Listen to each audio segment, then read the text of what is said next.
issue today is, of course, we all know when we walk out on our beautiful beach that it is no more. And we are Beach Erosion and the lake waters, and we are very, very privileged to have Sara, who's representing Roger, to come and speak to us about what's happening to our beach and Lake Michigan. We are also going to have Erin from the park and Stephen from the park, and Tim Smith is supposed to be here. I don't know what he looks like, so I'm not quite sure if he's here or not, but he was going to answer questions about installing the brick-brack system, which is what really has been recommended by the DNR. So I think this is a really interesting presentation. Thank you so much for coming and taking your time. I hope we learn a lot. This is a very, very special community. It's a very special beach, and I think that's why Roger decided to do it. When I called Roger, he actually did our beach 33 years ago, and he also saved my father's dog. So we have a kind of a special connection.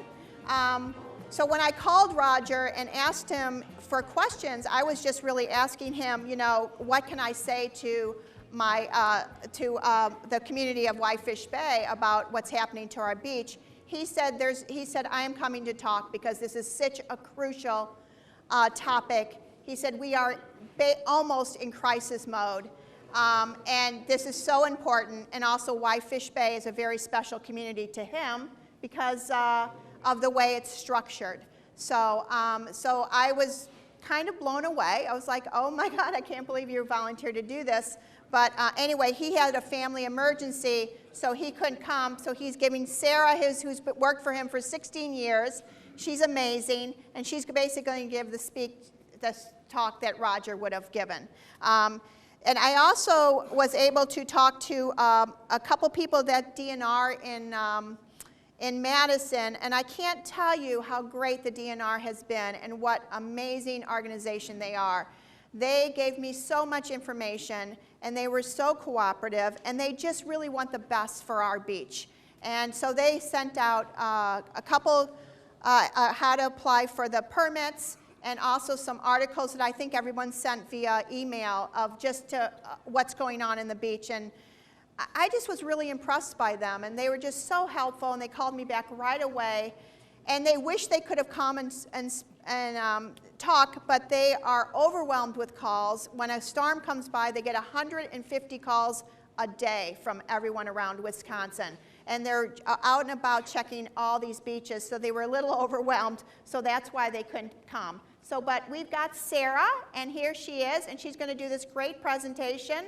And I do think we have some visitors here from other communities. So after Sara speaks and Erin and Stephen speaks, I think we'll just take like a little break so they can go, and then we can do our Whitefish Bay Association meeting. So they don't really need to stay for that. So thank you so much. And from the other members of the other community, thank you for coming. I think the more we share our information, the better it is. This is really an important subject for all of Door County. And of course, today there was flooding in Fish Creek, and we have a water advisory out in Lake Michigan for high water. So today's a good day. So here's Sara. Miller Engineers and Scientists, been in business in Wisconsin since 1961. We have done hundreds of beaches and shoreline restoration work all over the Midwest. We've done beaches in Door County. I am born and raised in Door County. I'm a Bayside girl. So I'm Fish Creek Way, sorry. We have smaller waves over there, warmer water.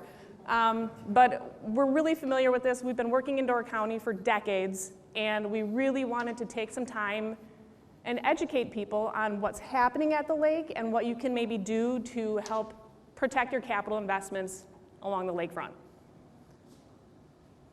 Lake Michigan water levels since 1860. This blue line is average annual, not high-low for the year, but an average for the year. If you can see 1986, when we did the Quinlan's revetment, we were at 582. In June of this year, we were at 581.9. We see lake level fluctuations of about 6 feet. That's absolutely normal and within the realm of what happens on Lake Michigan all the time. We went In 7 years, we went 6 feet, which is a little bit much for us. We're not used to seeing it quite that drastic. But you can see, this goes back 5,000 years for lake levels. This is our current blip from 1860 to today. Absolutely within the realm of normal. Actually, normal gets a lot bigger and a lot smaller than what we're seeing. The Army Corps has predicted a fluctuation of approximately 9 to 10 feet as being normal or plausible within Lake Michigan. So what we're seeing now is well within that. Army Corps has predicted that we could go up to 584, and that's fairly normal for Lake Michigan. You can see we've been higher than that in the past, distant past, but it does happen. Beach dynamics. Lake Michigan is a dynamic beach. You're not living on an inland lake. This is a lake that you see these fluctuations happening all the time. There are a lot of things that contribute to that. By dynamic, we're talking about the fluctuating water levels is a big component of that. That's what everyone's concerned about right now. High wind speed during storms really impacts that. Dune grass, everyone wants to take away their dune grass. They want this pristine beach full of sand. The dune grass holds your sand in place when the waves hit. If you get rid of the dune grass, you lose the beach. You have to have that dune grass in place in order for the beach to stay in periods of high water. The waves will pull the sand into the nearshore bottom, but there's also littoral drift, so you lose sand sideways. On Lake Michigan, on our shoreline, we tend to lose it southward because most of our wind comes from the north. So the sand kind of, and you'll see that in Whitefish Bay, you get more sand on the south. And it, sorry, okay, I'm sorry. So we have redistribution by waves. So the water will come up and it'll pull the sand into the nearshore bottom. It'll also redistribute it to your neighbors north or south. Lake Michigan on our side tends to move south, but it does happen in both directions. Erosion of land, whether you're a sand beach or a bluff on the shoreline, the waves have an impact. They will pull some of that away. You will lose land over time. It happens. As the water levels go down, I'll show you on the next couple of slides, that'll all kind of come back. But it is very dynamic. Those shorelines move. You can't control Lake Michigan. That's not going to stop. It's going to keep happening. It's something we just have to be aware of. We have to plan our capital investments because of it or around it, and we have to find a way to protect those investments. Littoral drift is that movement of sand sideways. Again, in Lake Michigan, it tends to move south. This is what happens with changing water levels in the lake. When you have a low water level like 2012, we were pretty low. You had all these beautiful beaches. Everyone was really happy except for the people that were trying to launch boats, and the boat launch didn't make it to the lake. A lot of questions about that back then. So when you have the low water levels, you have this berm, which is kind of that swash zone. The swash zone is where your wet sand is when the wave action is hitting. That's also where the bacteria live. Don't play in the wet sand. But you'll have this little berm where that swash zone is, and then you have the beautiful dune with the dune grass. Shows you the big, beautiful rolling beach. As the water levels come up, it pulls that berm down, and it kind of scarps out or carves out that dune a little bit. What's happening is most of that sand is coming down and creating a shallower profile of the lake. That shallow profile of the lake helps with the wave action. The steeper the slope of the lake, the harder the waves hit the land. The harder the waves hit the land, the more sand moves out. So your sand is protecting itself. It's going to lower itself, nice, perfect little profile, and it'll create this area. You see sandbars. When the waters rise, you see more of those sandbars happening. That's just the sand storing itself until the next time the water comes down, and it'll come back up. So you see the big surges, all of a sudden your dune is gone, a lot of your dune grass is gone. Again, that sand is just hiding out here. It's waiting, it'll come back. Excuse me. When the water levels go back down again, which they will, maybe not today, maybe not tomorrow, maybe not next year, they're gonna go back down sooner or later. That sand, the wind will blow it back up, it traps in the dune grass holds the sand in place, your beach comes back.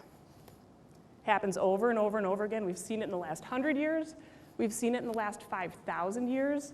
It's gonna happen again. The problem is whether or not your house or your boathouse or your stairs to the lake are going to be there when it does. Louder? Okay. That's okay.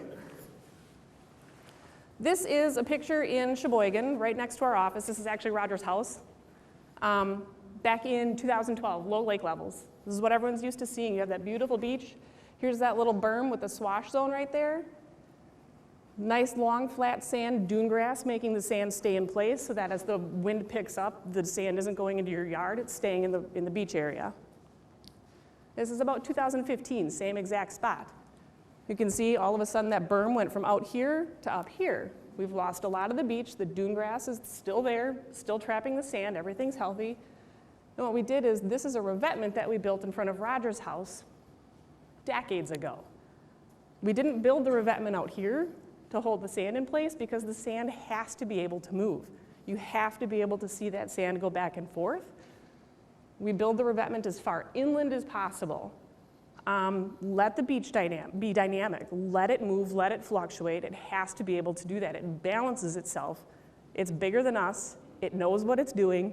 Let it do its job. Protect your house, but protect it inland. This is last year.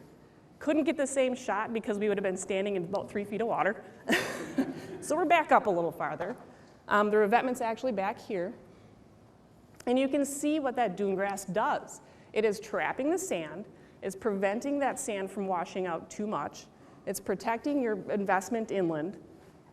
It's holding everything in place. You need that dune grass there to keep the sand in place.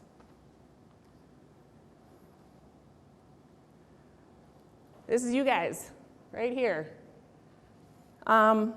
Lake levels are the big thing that everyone's talking about right now. That is the only thing that we need to be aware of.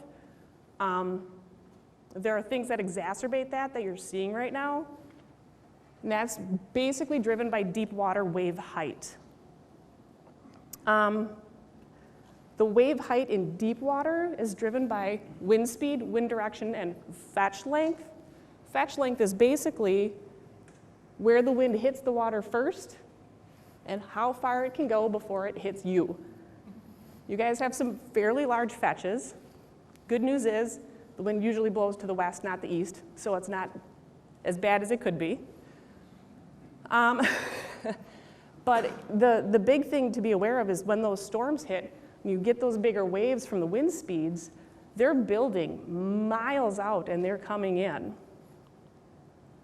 And what you see is in the deep water waves, and Roger had a slide in here that actually went through the calculation to figure this out. I took that slide out because that's not what I'm going to speak about today.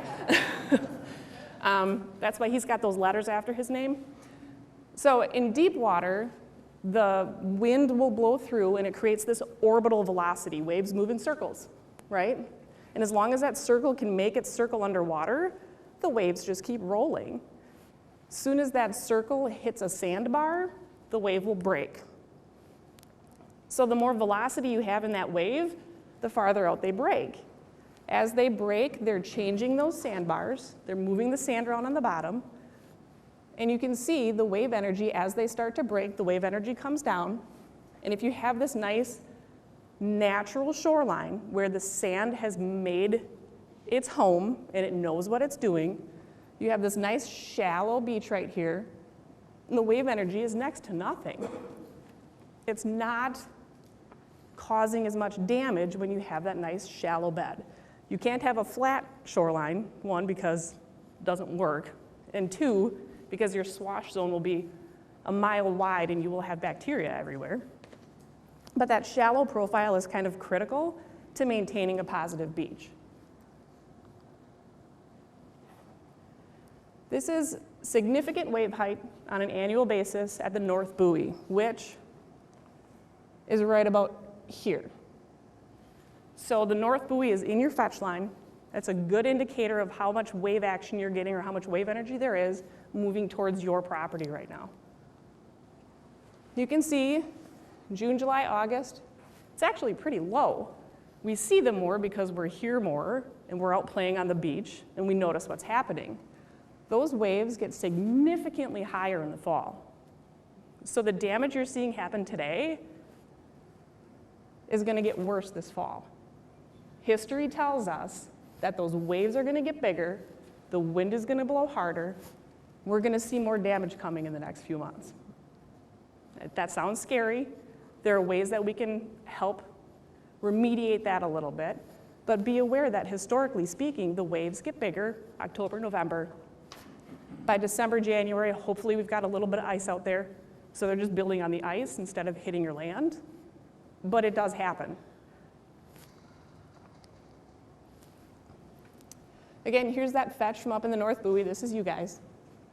We see the wind hitting those deep water waves. They come in, and you guys are actually this beautiful little isolated cell along the county. You've got this nice rock point here.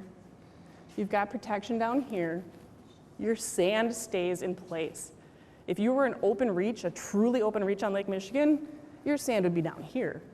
You're keeping your sand in your little protected cell of Whitefish Bay. So it's easier to kind of redistribute it through the area as the water levels go back down. You're not losing as much of it to that littoral drift as the wave action is big and the lake levels are higher. There you guys are, and you can see you're losing sand up here, you're getting more sandbars down here. It is staying in place. You get some migration southward, but not to the extent that a lot of the open reaches get. This happens to be, we've been talking to some of you already. We've had site visits and meetings with a few of you to talk about revetments and how to protect your land. This is Susan here? Susan, hi, I was on your property the other week taking pictures. This is typical shoreline. You guys see this, you look out your windows, this is what it looks like. There's no revetment there. You have 10, 15-foot drops from your dunes to the lake right now. And it's eroding and eroding and eroding, and it becomes very concerning when you see it getting closer and closer to your house and you say, at what point is this gonna stop? I couldn't get down to the bottom of your beach, Susan, I was afraid. Not gonna lie, I stayed on the top and took pictures. I think this is along the Quinlan's shoreline. Okay, we did do a revetment here in 1986, 87, and you can see the revetment. It's way back in here. It's just starting to actually function as a revetment. That's okay. The house is protected, the revetment is there. By the time the waves hit this point, they're bouncing back, they're gonna scour the shoreline a little bit, but they're not gonna take the house with them. The good news is we left a lot of room there for the lake to do its thing, for the sand to be able to redistribute, to create that nice shallow profile so that the waves aren't causing as much damage.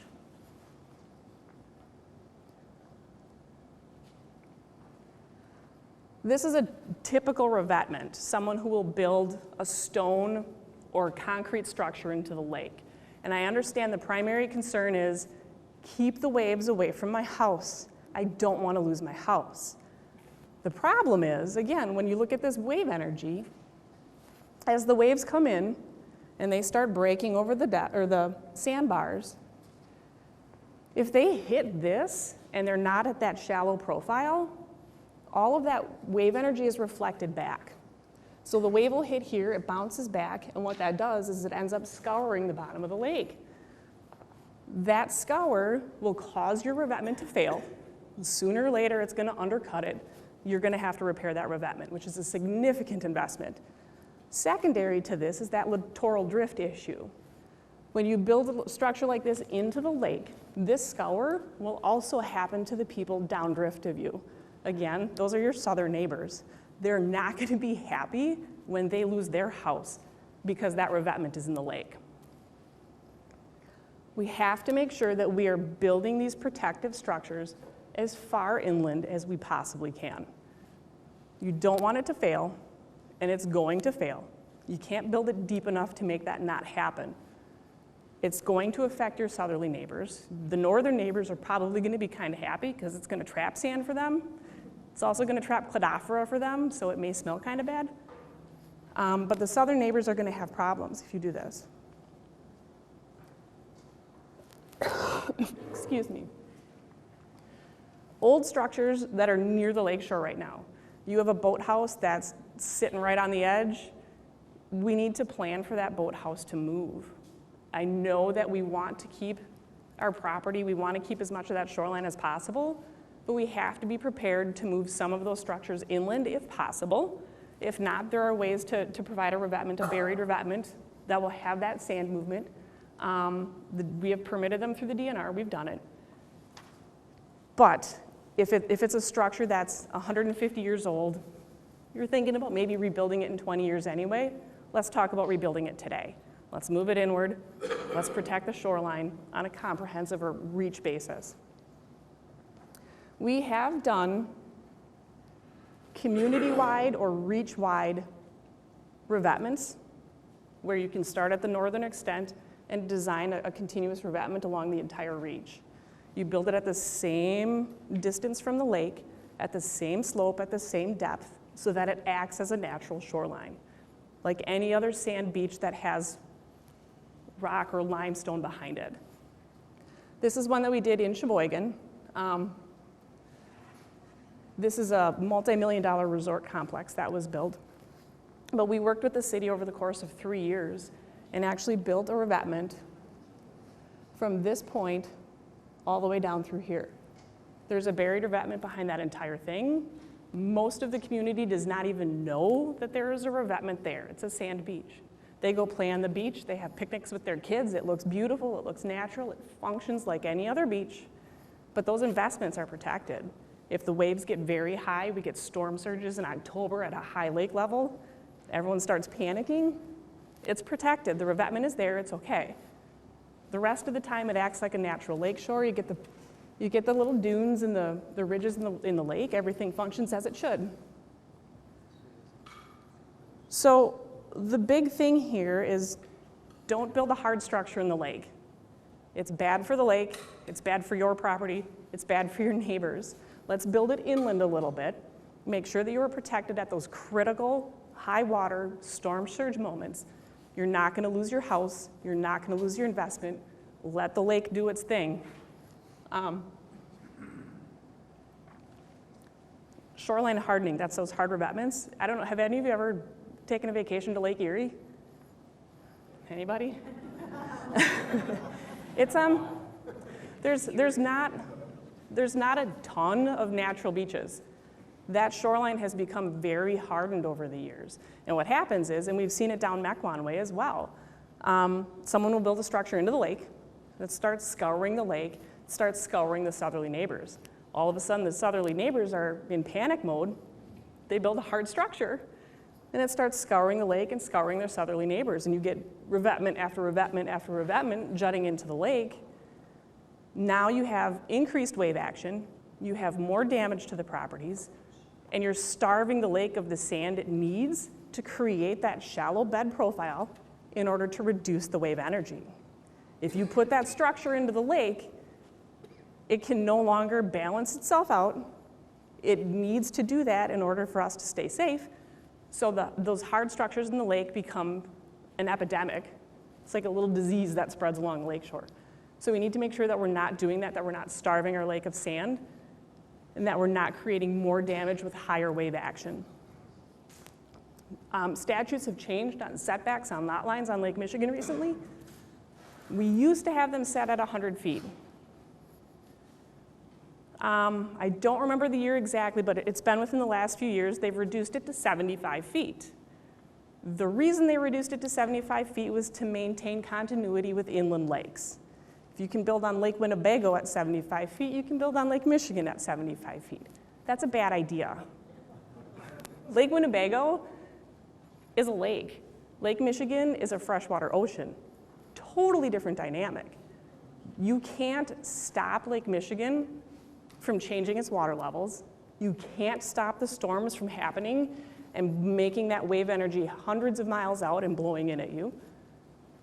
It's not the same thing. Don't build your house 75 feet from the lake. If you want that view, We can change the grades on your lot. We do it all the time. Totally feasible. Don't build your house 75 feet from the lake. We're right now in a sequence of high water levels, which we kind of are assuming are going to be the case for the next couple decades. I don't think we're going to see another 6-foot drop in the next year or two. We're seeing annual precipitation rising. It has for the last century. I don't see any change in that happening anytime soon, so we're getting more rain. We have warmer, wetter summers. Lake levels are going up. There's been some discussion about the lake doesn't freeze, which means we have more evaporation in the winter months, but as long as it stays wetter than the amount that's evaporating in the winter, they're going up. If that happens, the lake levels are going to keep getting higher. Army Corps said 584 is a plausible high. That's still 2 feet in vertical. 2 feet in vertical on a shallow shoreline is a lot of your investment. That's a lot of your land. Let's plan for something in the happy medium there, build that revetment, get your investments protected, let the lake do its thing. Let's not scour out the rest of the lake. Let's not build these big structures into the lake. Let it do its thing. Let it find its happy medium and its nice shallow shoreline profile again. Once it finds that profile, those lake levels, regardless of how high they are, the wave energy is less. As it hits the shoreline, you're going to have less damage. So Roger's big thing, he talked to the Army Corps and asked them when they were implementing their emergency K procedure. This was something developed back in the 60s. And the guy he talked to at the Army Corps said, "What's that?" What emergency K procedure? So Roger had this big conversation with him, and all of the lakes are seeing this. Lake Superior is outfalling. You know, they're at maximum capacity. They're throwing water our way. St. Lawrence Seaway is at maximum capacity. They're worried about flooding. So kind of all of the water is backing in towards us, and here it sets. All of the procedures that are in place through the International Joint Council, all of those lake level management and operating plans right now have been designed for maximum water level for shipping. They were put into place decades ago. Shipping was booming. That was their primary concern. Let's get goods around the lake. They haven't changed. They haven't updated them. So we need to be having conversations with our state governments, with our local governments, with our federal governments, and saying, hey, things have changed. The lake levels are high. We need to get these procedures in place. We need to know what they are. Let's have this conversation. Let's let IJC do what it needs to do. And let's make sure that we have emergency plans in place, because that changes the funding structure, that changes the permitting structure, that changes how quickly and easily we are allowed to help you design a structure that's going to protect your investment. I will say we've never had a permit application denied with the DNR. They're very helpful. They understand what's going on. They're knowledgeable. They're a lot more likely to do it on a public reach than a private reach. But again, we've never seen one denied. We've never seen one come back and say, nope, you can't protect your house. We want the lake to stay natural. They understand. They work with us. The permitting process is fairly straightforward. A lot of times you'll have to reapply. As the lake levels go up, you get your permit to put your revetment in. As the lake levels go down, you get a dredging permit because you want to pull a lot of that sand back and make it pretty a lot faster than the wind is going to do for you. We've never had one of those denied either. They work with you. As long as you can show them that you have a solid plan and that you're not going to destroy your neighbor's property, they work with us. They work with you. You can do this. It is possible for community-wide designs to happen. We've done them for one homeowner. We've done them for 5 homeowners. We've done them for an entire community. You can do this design. You can work with your neighbors. I will tell you, if you get 5 neighbors involved, you have 1 design fee. You have 1 construction fee. You know, you're not paying for mobilization, demobilization, and materials for 5 different projects. So if you like your neighbors, you guys work well together, you might want to consider working with them to develop one shoreline plan that will protect your investments, that will help the lake do its thing, and you may be able to see some cost savings, recognize some cost savings in the process. So that's my I'm Not Roger speech. I hope you guys could hear me. If not, we will have the presentation up online. This will be available on YouTube where the microphone works. And I believe it was broadcast on the Sebastopol TV station as well. So there are other ways to access this. If you still have questions, I have a bunch of get out of jail free cards. These are my name is Sara Kellner. I'm not Roger Miller. So if you have a question that I can't answer, you can contact me and I will get him in touch with you and we can help you figure it out.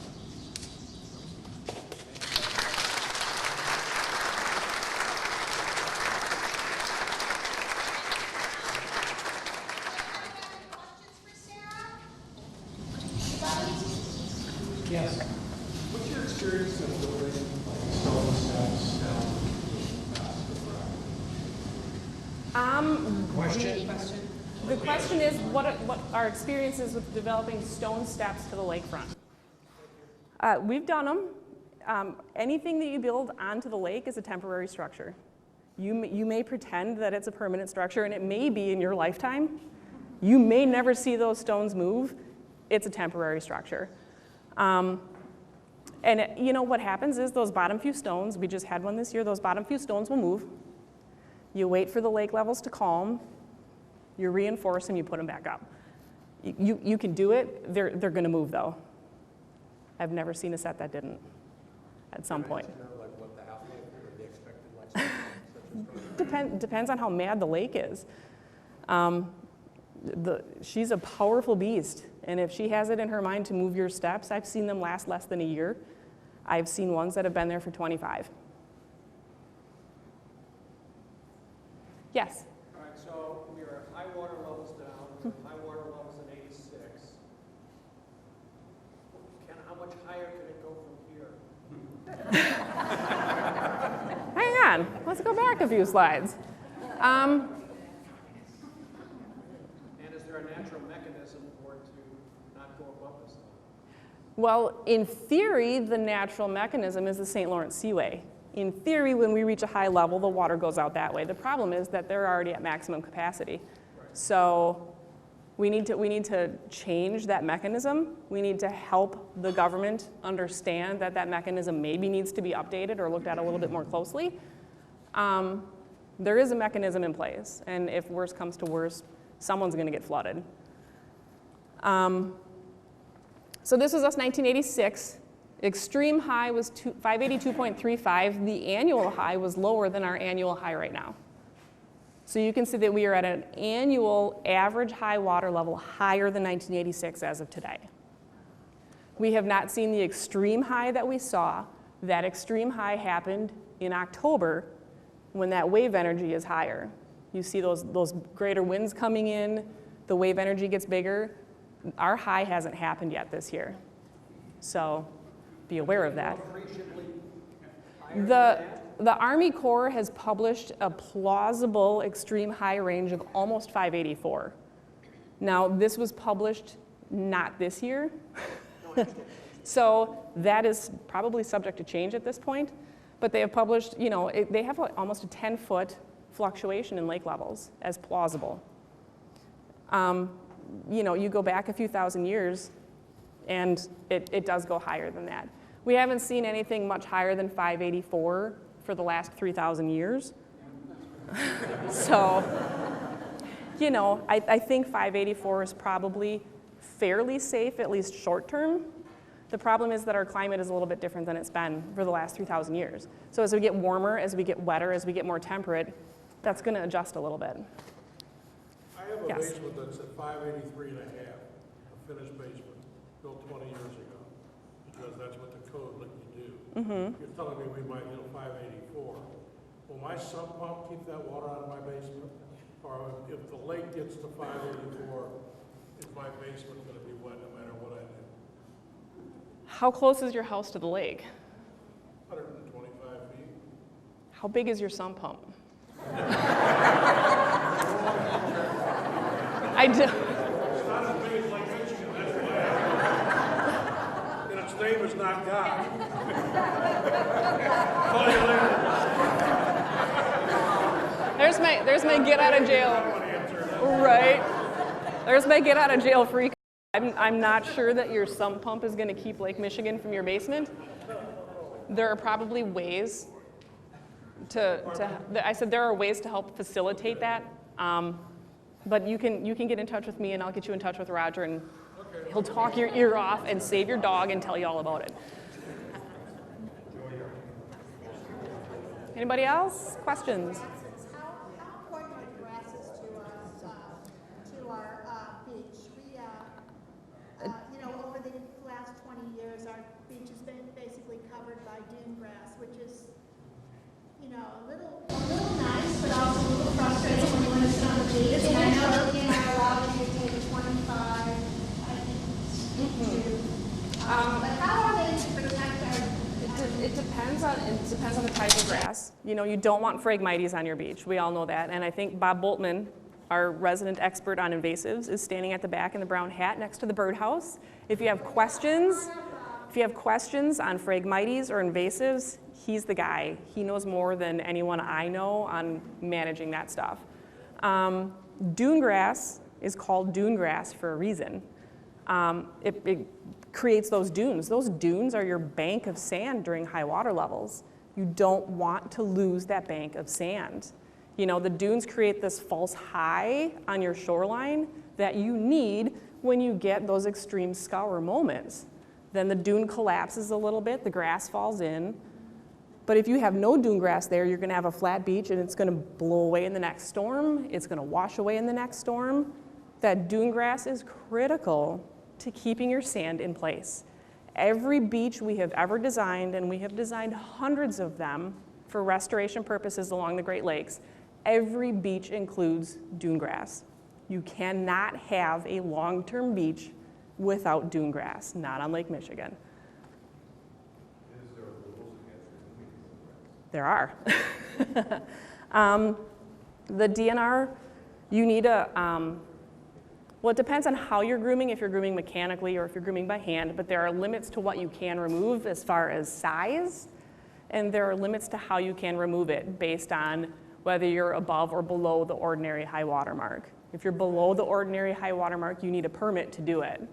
And they're a little bit more stringent on those permits. But that being said, they do say nobody wants to sit on really sharp grass all summer long. They will allow you to remove some extent of it.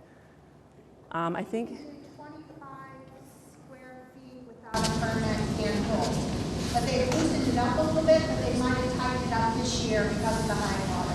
So last year they loosened it up a little bit about the restrictions. They were allowing me to pull more grass and use a small machine of some sort without really a permit. But I would definitely check with the DNR about that because they kind of flip-flop too. Yeah. So, but you can hand pull a certain amount so you can enjoy your beach, and you can do a path from your house down to the water. And if you want details on that, I will give you my get out of jail free card, and I can get you the information. I did not bring it with me.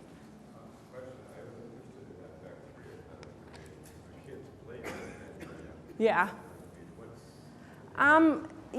Most beaches, everyone likes to play in the swash zone. As long as the swash zone is not in a stormwater outfall, you're okay. The problem I see is you go to a beach that has an outfall pipe close by, and you see that warm water that makes this little river on the beach, and everyone sends their toddlers to play in that water because it's nice and warm and they can't drown and everything's great.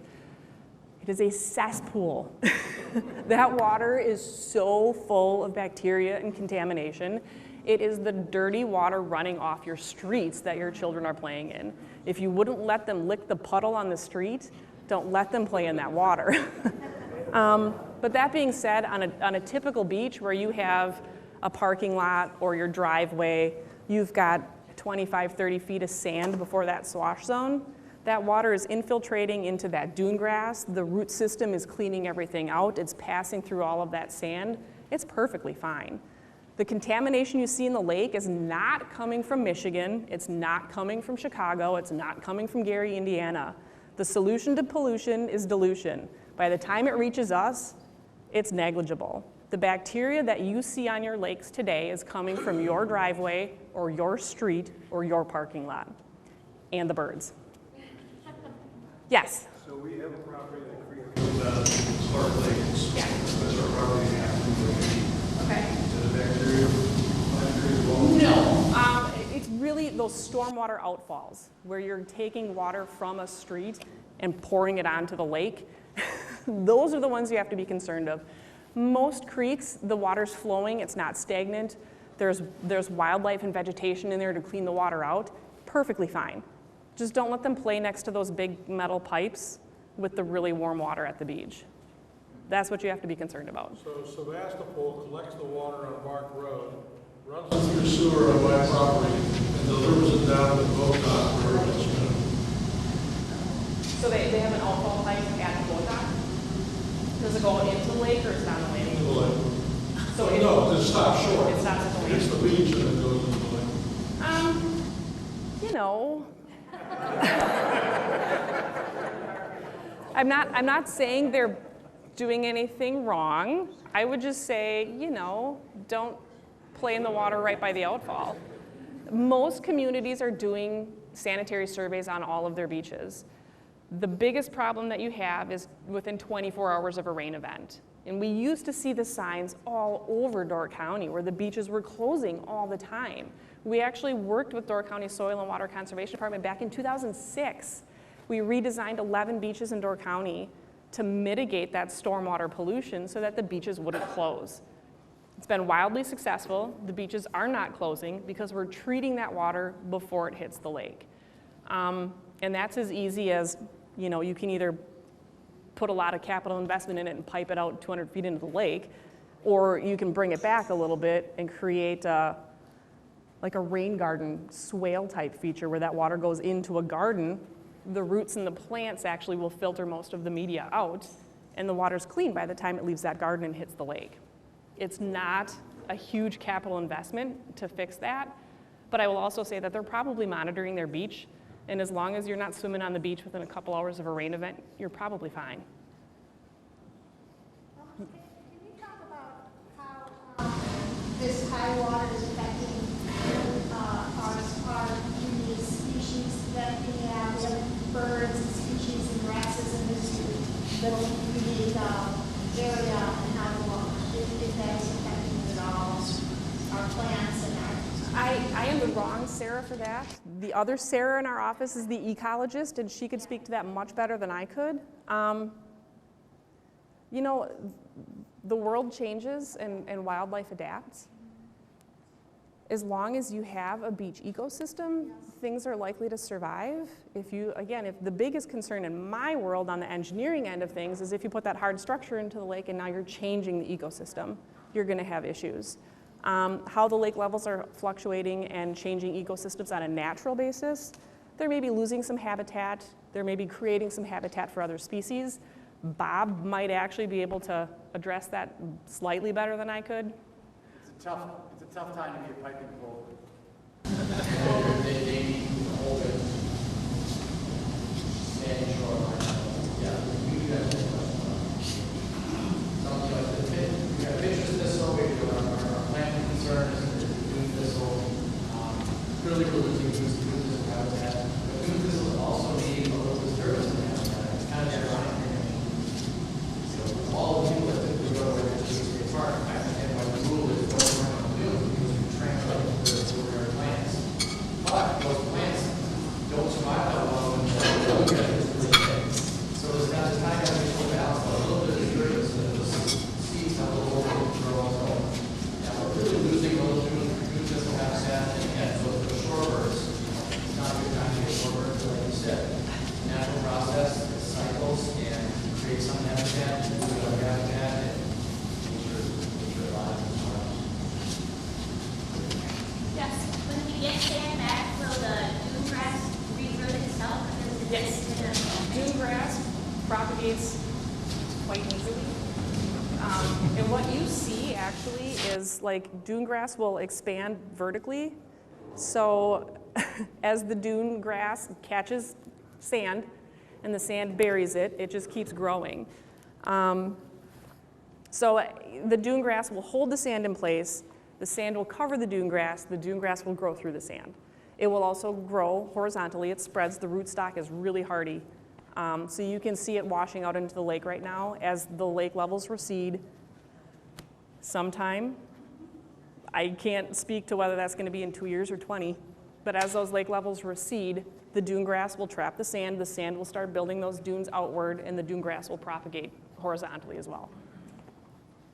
Yes? Yeah, so you showed pictures of, I think it was Rogers, where that was basically, I assume it was kind of riprap that was Yes.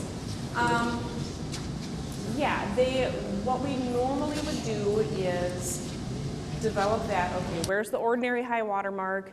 How far back from that can we go to protect your investment and let the lake do its thing? Because we want the lake to do its thing.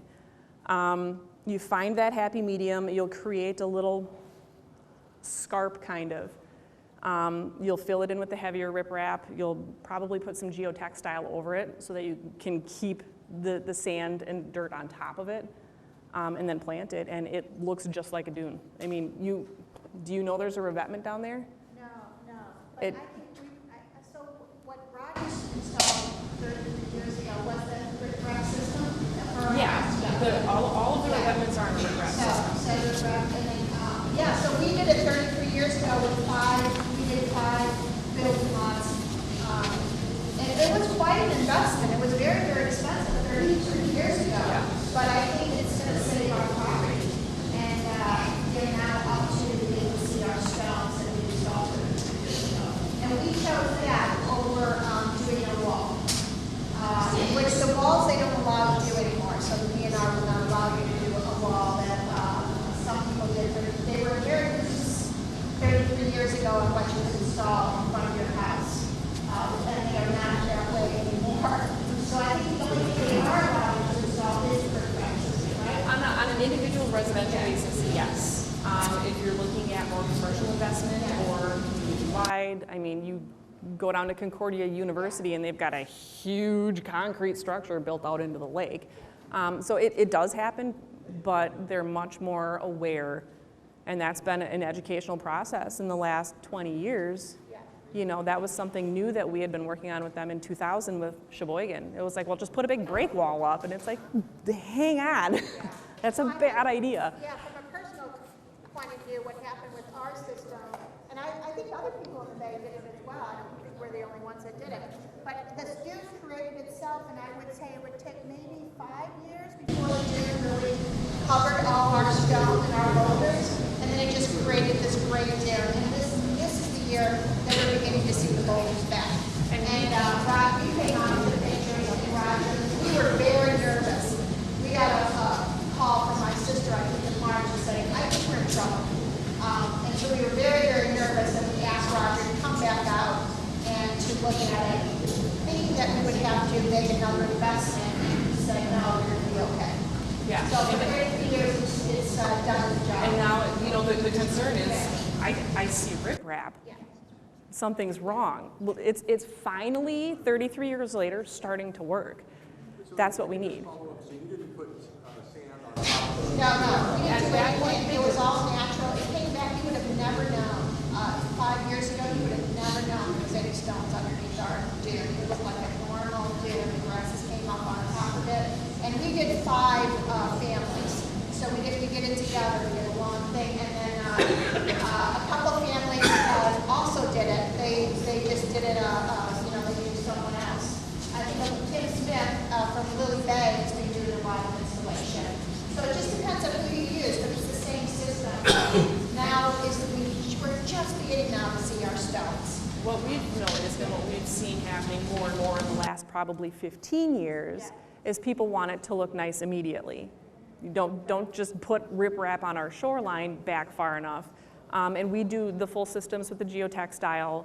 You can put sand and the dune grass on top of it, and you'll probably see as we're doing the plantings, we'll have some of that green mesh that'll hold everything in place. But it looks natural from the beginning. It just depends on how much investment you want to make.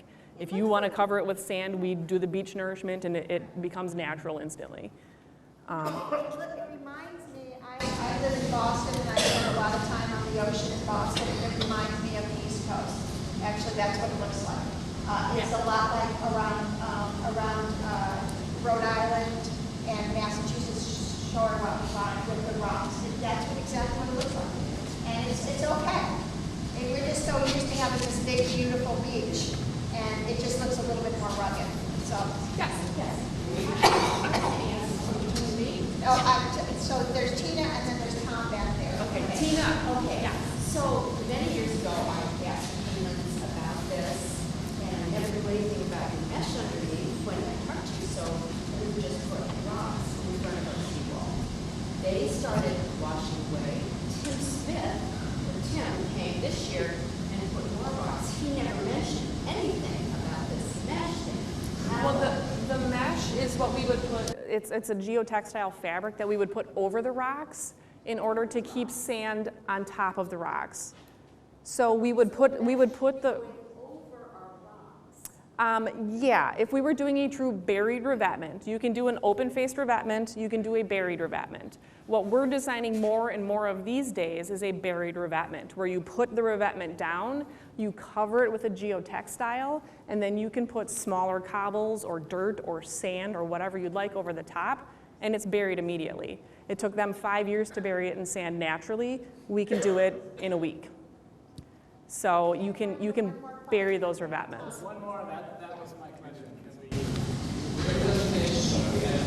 Yeah. So we have a couple other things.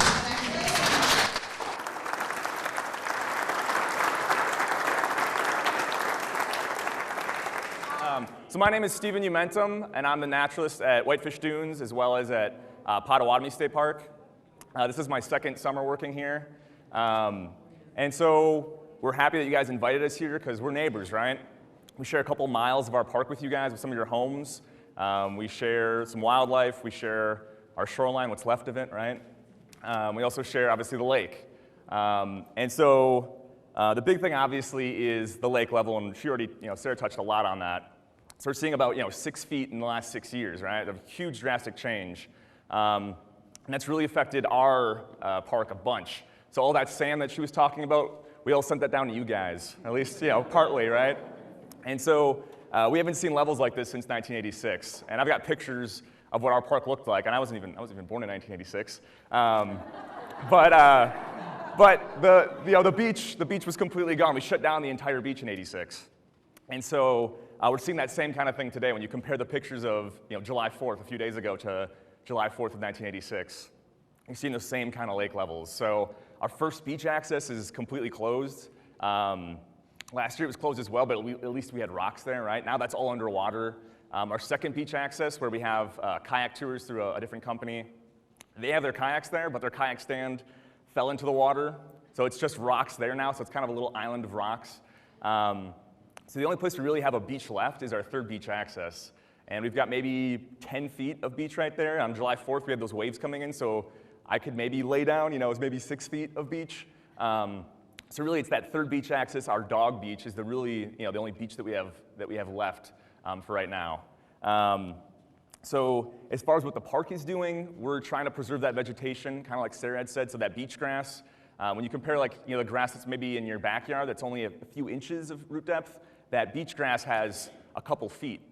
So it does a huge job of retaining that dune. So we're doing our best to protect that vegetation, the trees, the dune thistle. So we're really protecting that vegetation. We're trying to keep people off the dunes. A huge issue we had last year was people wanting to take that shortcut. They wanted to skip that first beach access, so they just start walking through the middle of the dune in order to get to the second beach access. So we were pretty quick on trying to keep those people in line. So obviously people stepping on the dune creates more erosion, kills off that vegetation.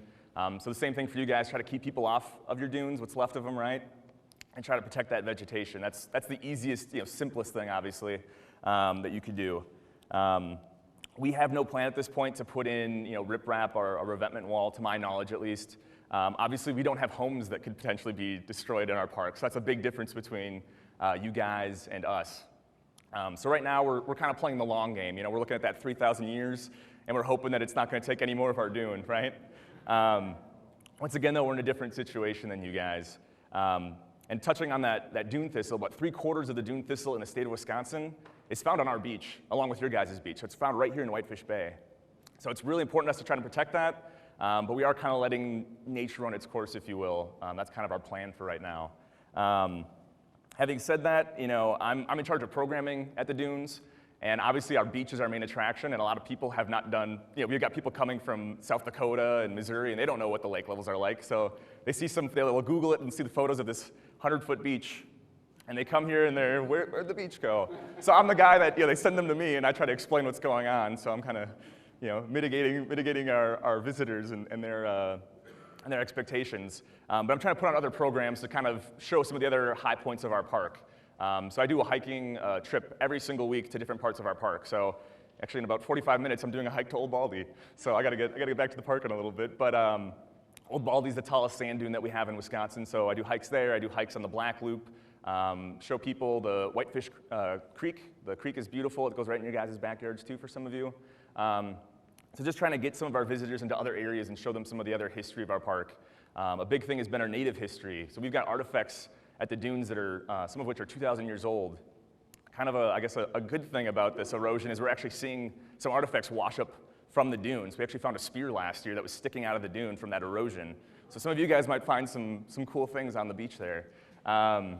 So I've been kind of talking to more people about that native history. I built a wigwam last year on our red trail, so just kind of teach more people about the people who were here before us, the people of the dunes. I'm doing programming on water quality, kind of what Sara touched on with as far as runoff. So just trying to diversify our programming, talking about mammals and having pelts for kids to touch and that kind of thing. So just giving people other experiences so that they're not just coming here and being disappointed, giving them some other photo shoots and things where they can take some memories home with them. And so I have a list of my programs. I'll probably just email that to MaryGrace. And so you guys can have access to all those programs. So today I'm doing a hike. Like I said, every week I do a hike. I do different programming. So you guys are all welcome to join. Hopefully I'll see some of you guys out there around the visitor center or on a hike. Another big thing is that my position as the naturalist is completely funded by our friends group and through donations and through grants. And I know a lot of people in here have donated to that, so my position in the programming that I do wouldn't be possible without your generosity. So that's awesome that I'm able to do this. Because I've had so many people already thank me and had a good experience at the dunes because of the programs that I put on, and that's thanks to you guys. It keeps people coming up here. And not only my position, but a lot of our infrastructure and other investments we're making comes from donations. So we actually just got enough money to fix the brachiopod trail. We have a wetland with a boardwalk, which I believe has been out of commission for the last couple years. And so that's going to get rebuilt hopefully by next spring. So for next summer, we'll have the brachiopod nature trail back in the works. So that's a really beautiful trail. And I can do programming on macroinvertebrates. I already go over there. I'm allowed to go on the boardwalk, so I'll go over there. It's kind of at like a 45-degree angle, so it's definitely not safe for the public. Please don't go on it. But it is beautiful back there. There's always different waterfowl, amphibians, great blue herons, that sort of thing. And so I'll get macroinvertebrates for the kids, but they don't get to see them in the wild, so I got to bring them all the way back into the woods for them. So having that boardwalk, though, will allow me to do a lot more programming. And like I said, it's all thanks to generosity of people like you. And so I guess I'm going to pass it over to Erin. I don't know if you want to, I can give you the mic. Yeah. Okay, can everybody hear me okay? Loud enough? Okay. Hi, my name is Erin Dembski. I am currently filling in as the acting manager at Whitefish Dunes State Park. There's been a vacancy there since last June when the park manager left. So as of October of last year, I've been helping out. I am permanently stationed at Point Beach State Forest, which is right along the lake shore. It's about an hour-and-a-half drive south of here. So I've been coming up 2 to 3 days a week. I can answer as many questions, if you have any, as I can. I'm not from the area. I'm not real familiar with the area, but I can definitely let you know what's going on at Whitefish Dunes as of now. Steve pretty much covered everything, so I guess I can just leave. No, I'm kidding. No, thank you very much. Though he pretty much touched on a lot of the important things that are going on. As far as the high water levels, we, along with everything that Steve has said, we are trying to educate people when they come to the nature center and explain to them, you know, the importance of, you know, staying off the dunes. And I think the most important part is just explaining to them why there is no beach that they came to see, which people have been disappointed. Again, you know, we do have information out there. We also have information on the DNR website for whitefish, just letting people know that there isn't much beach, so they aren't completely disappointed, but not that there isn't other things to see when they do come. The master plan has been, was redone, I believe, within the last year or two. There is, in that master plan, there is plans to, I don't want to say create, there's a volunteer foot trail that goes along the, that connects up with Cave Point, goes along the actual rock shoreline. That is in the master plan to be, that a trail will be created. We do have to write a development project and also have an engineer come out and take a look to see, you know, the best way to do that without ruining any current vegetation, any natural, anything natural that is there. And I think the other important thing that I was just going to touch on was with this manager vacancy, they're hoping to fill it by the end of this year. Now, with everything else, that probably, you know, could take a little bit longer, but just coming here from Point Beach and working with the Friends of Whitefish Dunes State Park, it's amazing how everybody has chipped in from those, you know, the volunteers and the members of Whitefish Dunes State Park.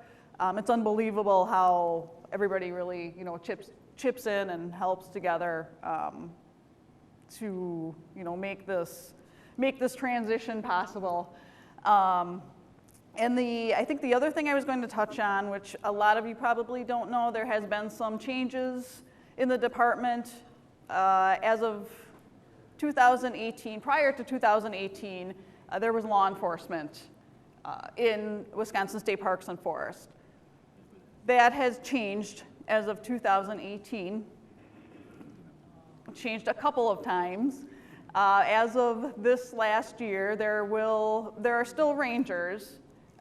We are not credentialed anymore, so we don't have any, you know, arrest authority or any authority to write citations. But that law enforcement is being handled by the local wardens. So coverage-wise, there's not the coverage that there has been in the past. We still continue to try to do what we did as far as educating people, you know, giving some warnings if need be. If anything else needs to happen further than that, we will contact the local warden. So I know there have been some issues along with whitefish and everywhere else. There's issues. I know a big issue is dogs off leashes. There have been a couple incidents. So my suggestion is if anybody has any concerns, please call the park. If you have any, you know, if there's any issues that you see that happen on the property, please call the park, talk to somebody or leave a message so we know what is going on. A lot of times things happen and we don't even know because people don't let us know. But if you can relay any information to us that we can either look into further or pass that information on to the local warden or sheriff's department if need be, it would be great, very, very helpful. If you can get information, you know, if you do have if there's an emergency, get as much information as you can, and definitely give us a call so we can help take care of any issues. So that's kind of a basic update as far as staffing and what's going on at Whitefish, again, as well as what Steve had to say. Quick question, are we losing the bats? They used to help mediate the mosquitoes a little bit, and I haven't noticed any around. Are they on? Yeah, I mean, I can touch on that a little bit. Bob is, an expert on this as well. I'll just hold this. The mosquitoes have been terrible this summer. I think a lot of that's due. I mean, I worked here last summer, and I never had to actually alter the hike for next week. We're supposed to go to the creek, right? And it's so buggy back there. I changed it to the Black Loop, which is kind of on the north side of the park, east side of the park. So mosquitoes are a lot worse this summer. I'm wondering how much that is due to bats, but also a combination of the wet spring we've had. But bats are definitely an issue. Bob and I didn't do a bat count this summer yet, but last summer in general, we have something called white nose syndrome, which has been going on for the past couple years. It's a fungus. It was brought over from Europe, I believe, in like 2002 into New York, and it's been spreading by the bats. So it's a fungus that gets kind of into the bats' skin and into their nose, and when they should be hibernating, instead they're waking up. It's like trying to imagine they're trying to sleep with their nose clogged, right? So they're waking up and trying to go back to sleep, but when they wake up, they need to try to feed themselves, but it's the middle of winter, right? So they fly out of the cave, they freeze, they die. And so Horseshoe Bay Cave, which is one of the largest caves in Wisconsin, used to have a population of 1,200 bats or so. I think last year there was 7 bats there. So our populations have just been devastated. I know the bat box we have at the dunes is not occupied right now. There's a farm that we do, a barn that we do a bat count at up in Jacksonport. They had a population of about 150, down from 500 a few years ago. So that there's still a population there, but in general, you're not going to see bats as much just due to that white nose syndrome. I know there's been talks of giving them a sort of like antibiotic to kind of get rid of that fungus, but it's like, how do you treat hundreds of bats? How do you get them little injections, right? But they've talked about coating them with a powder that would have this on there, then they would lick it up. Just like every mammal, a lot of our cats and dogs, they do groom themselves. So they would, eat that powder and then vaccinate themselves. There's also been talks about doing UV treatments to some of these caves to kill off that fungus. But that's just another struggle that we're going through, kind of along with the lake. There's these things that are happening, and we're doing our best to mitigate it, to try and control it. But as of right now, our bat populations are in significant decline. Yes? Are there any wolves in this area? I'm not like an expert on that, but we had Michelle Hefty, who's she's the park manager of Newport State Park. There's been cases of juvenile wolves crossing Green Bay from northern Wisconsin, because wolves can travel, I believe, it's like 10 miles in a day. So obviously the bay is only 6 miles, 8 miles across in some places. So there have been reports that there have been some wolf sightings in the last couple years. I don't believe there were any last year, in the last 2 or 3 years, but I know in 2014, I believe there was a wolf that was shot in Southern Door, I want to say. Don't quote me on that necessarily, but I believe there was a wolf that was shot because someone was coyote hunting. And there are reports, we get a lot of reports of people seeing wolves, and it ends up being coyotes. But it is plausible that there could be wolves moving through the air, but there are no breeding populations, no wolf packs at this time, as far as my knowledge goes. Yes? I am not, Erin can speak to that, I'm not. That's a good question. I was discussing with the superintendent from Potawatomi, Erin Brown-Stender. She oversees Whitefish Dunes also. And we are losing some staff this year. Actually, we're losing staff before the event actually is scheduled to happen. So as of now, we have not talked to the Friends group yet. We haven't had that discussion. This was just talked about within the last 2 days. Due to the lack of staffing, I don't believe we will be having it, and the lack of, obviously, shoreline.